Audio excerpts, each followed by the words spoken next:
আসসালামু আলাইকুম বন্ধুরা, কেমন আছো সবাই? আলহামদুলিল্লাহ আমি ভালো আছি।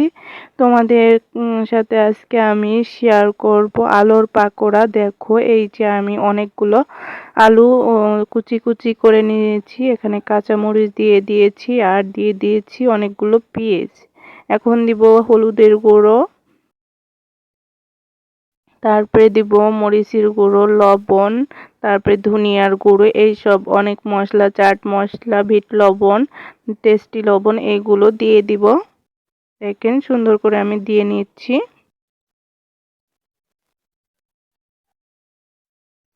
এই যে মরিচের গুঁড়োগুলো দিয়ে দিচ্ছি। তারপরে এই যে দিচ্ছি একটু পাঁচফোড়নের গুঁড়ো।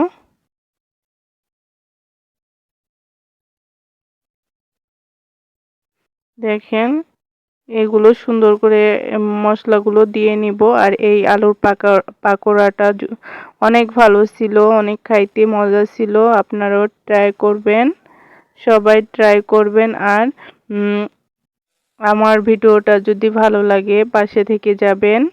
দেখেন এখানে দিয়ে দিব এখন আমি ময়দা, কিছুটা ময়দা দিয়ে দিব। দেখেন, দিয়ে সুন্দর করে এখন মাখিয়ে চুকে নিব। সুন্দর একটা পাকোড়া, মানে আলুর পাকোড়া যদি না খেয়ে থাকেন তাহলে এভাবে ট্রাই করবেন, তাহলে কিন্তু ভালো লাগবে। এভাবে করে আমি সুন্দর করে মাখিয়ে নিব।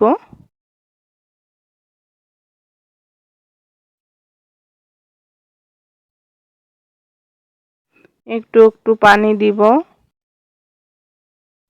পানি দিয়ে সুন্দর করে মাখিয়ে নিব। এই রমজানে এই পাকোড়াটা কিন্তু, আলুর পাকোড়াটি কিন্তু অনেক ভালো লাগবে। সবাই একটু ট্রাই করবেন খাওয়ার জন্য। সবাই তো অন্য কিছুর পাকোড়া খাইছেন, আলুর পাকোড়া কি খেয়েছেন? তাহলে এভাবে বানিয়ে খাবেন।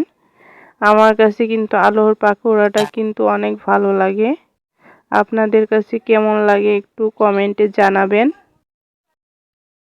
তো এখন আমার মাখানো হয়ে গেছে, এখন তেলে দিয়ে দিব। দেখেন সুন্দর করে একটা একটা করে তেলে দিয়ে দিব।